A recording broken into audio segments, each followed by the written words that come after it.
Well, welcome everyone. Welcome to Lakes and Bethel. A special welcome to our video audience. It's always good to have you with us. Today I want to ask a question.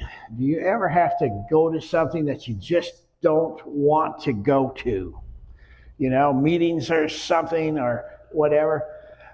I used to really dread certain gatherings, like the classis meetings of the Reformed Church or the synod meetings. I used to dread those things because there's lots of deliberating and expressing of opinions that can go on for hours.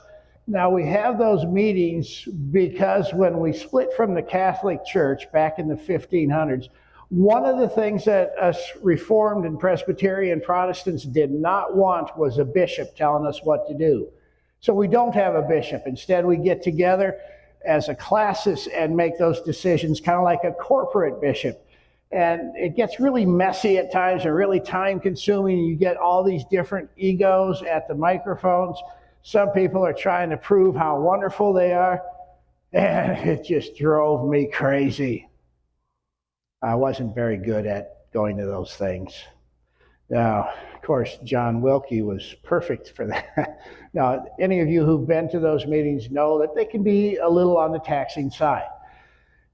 And then there's other things that I have a great deal of difficulty going to. I've done over 600 weddings since I was first ordained. And to go and attend a wedding that I'm not in charge of is torture because nobody else does it right. So there I am. I'm sitting at these weddings. Come on, you're talking too much. Or, no, you messed up those vows. Or whatever. Oh, no, that processional is off. You know, and I'm just having all kinds of problems. It's so frustrating. And everybody believes that their wedding is unique, but they're really pretty much all the same. And we go through those things. And then there's family gatherings. Oh, I used to find those things terrible. I'd go to those family gatherings and I'd be insulted and I'd have to listen to everybody else bragging about how wonderful their particular lives were. And I would avoid them, you know, kind of like I would avoid them just like you avoid piles of manure at the state fair. You know, you see this, you're not going to see that particular sign downtown Muskegon very often, but it is all over the place at the state fair. Now, fortunately, I believe that Jesus got a hold of me on that. You know, he talks to us in a variety of ways. He talks to me through my wife a lot. He talks to me in all kinds of different ways. But it dawned on me that at all these places that I don't want to go, I'm supposed to be there. And I'm supposed to represent him in all of these things. I realize that it's not about me, but it's about the people that he has crossed my path that may need some help, that may need me to encourage them or whatever. And it changed me. I actually enjoy those events now. But the biggest change was this particular revelation, one that we can all memorize. We're here to help, not to pick. It's not our job to find flaws. It's our job to see where we can add good to things. So I ask you the question, where do you dread going? You dread shopping? Oh, I sometimes do. How about going to the dentist or to a physician? You check in, you wait an hour and a half, they put you in a little room and you wait another half hour, and then you get to see a physician for 5 minutes. And I would get so frustrated with that. Or family stuff, you know, cleaning out the basement. Some people dread going to work. Same thing. Some people dread going to church. Don't raise your hand if you're in that boat, but there is that, you know. What changed things for me is that I'm there to represent Jesus. I'm there to help, not to pick. And that changes everything. And this is a very biblical concept. Today we're going to go through a part of Galatians chapter 6. I'm using the Message paraphrase because I like the way it's worded.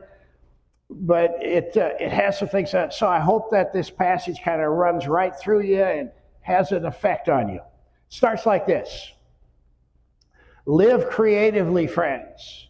If someone falls into sin, forgivingly restore him, saving your critical comments for yourself. You might be needing forgiveness before the day is out. And that's so true. You know, you talk to people who've fallen in some way.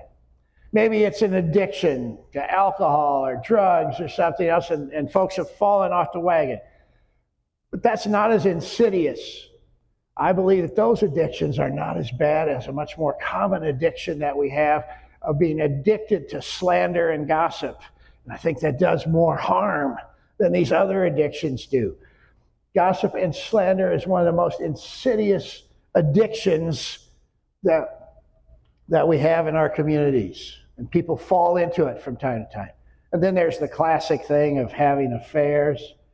But you know how Paul words this?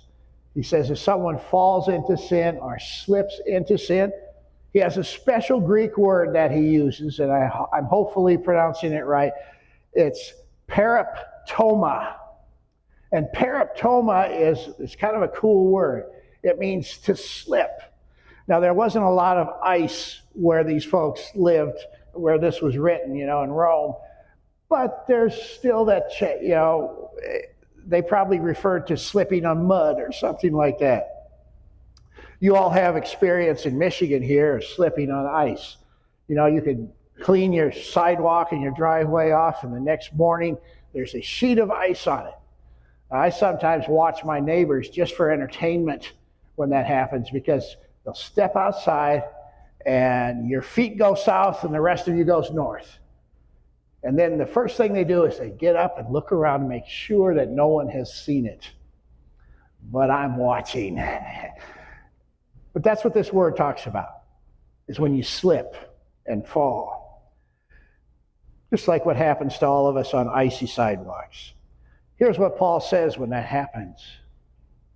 Stoop down and reach out to those who are oppressed. Help those who are having a hard time. Help those who are down in the dumps and discouraged. Help those who are picked on by the rest of society. Be good to them because they need it. And if someone slips and falls, don't pick at them. Help them up. That's what we're called to do. Paul goes on with this and says, share their burdens and so complete Christ's law.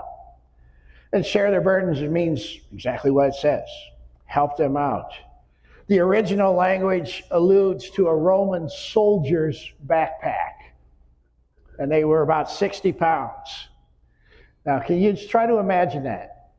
What came to mind of the first people who read this is they probably had Roman soldiers all over the place. And the Roman government had taken over. It's like, if Canada invaded us and made us pay taxes to Canada.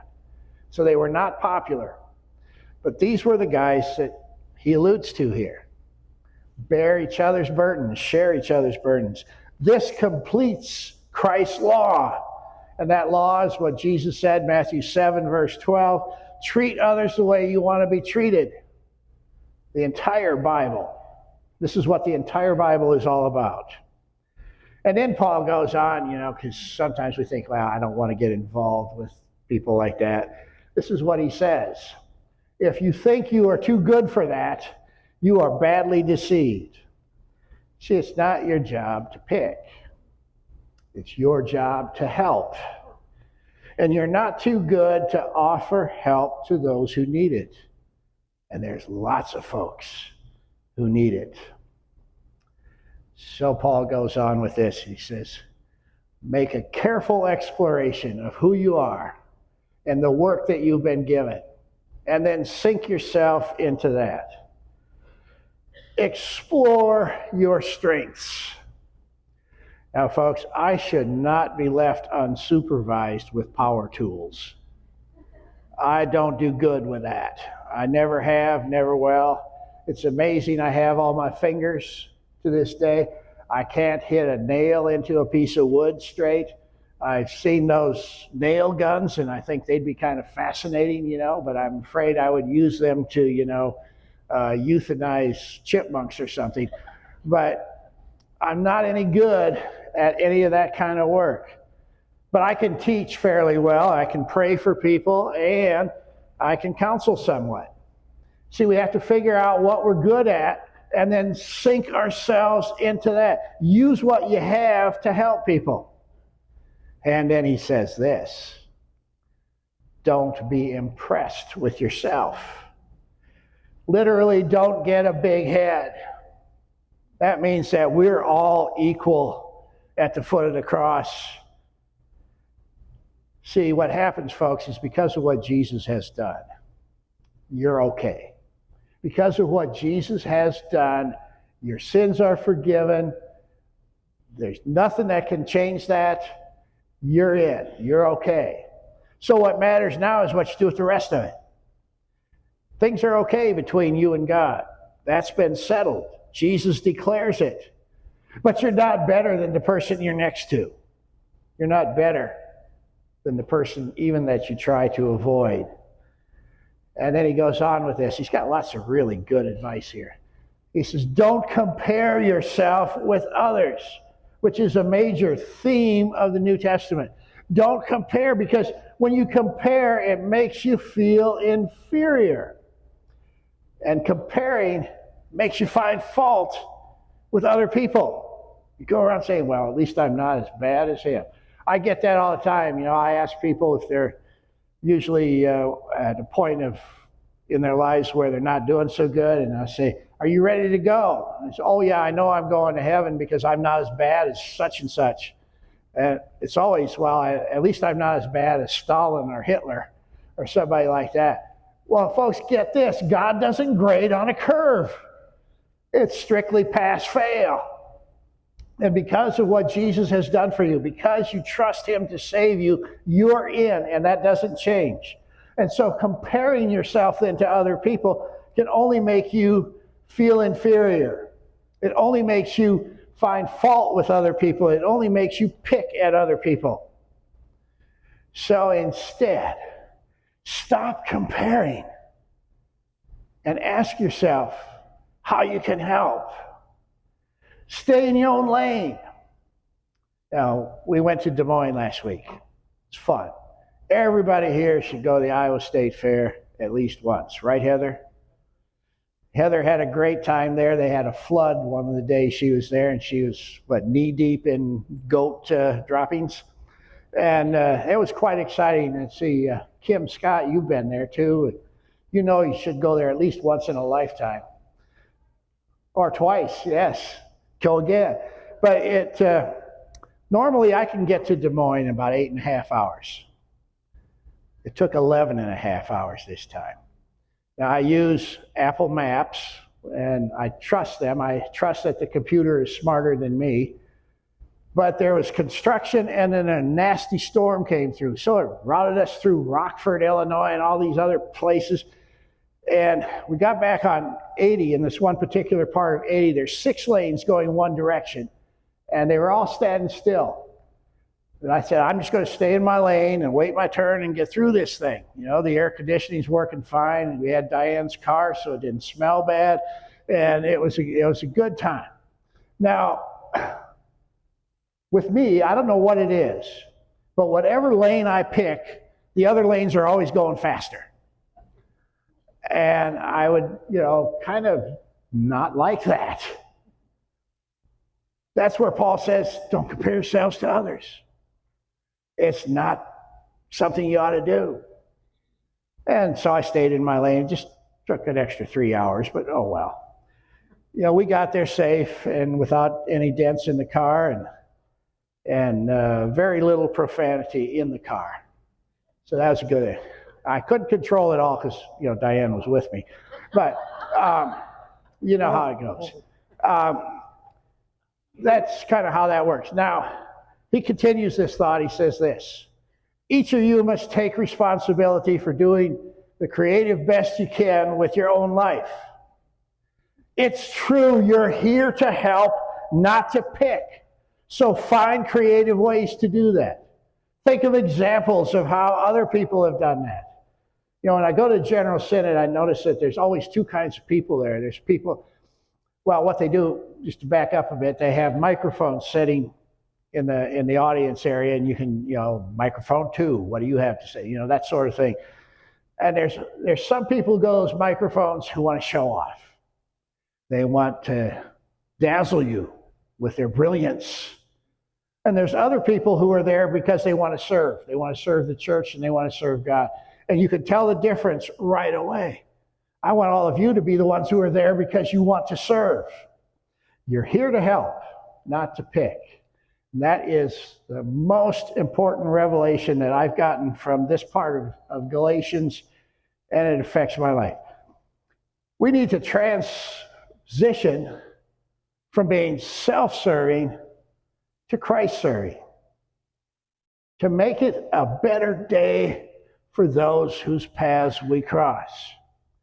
In all of my postgraduate stuff that I've done, I noticed that if a professor is having a bad day, if I do what I can to make sure that professor's having a good day, it works. I used to do some strange things to make sure professors had a good day. But it works. And guess what? They're much more apt to give you an A at the end of the semester, too, when you do that. Make sure your boss is having a good day.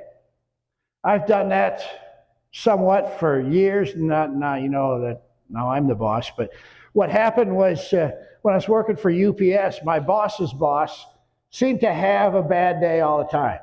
And I liked the guy. He was a decent fella.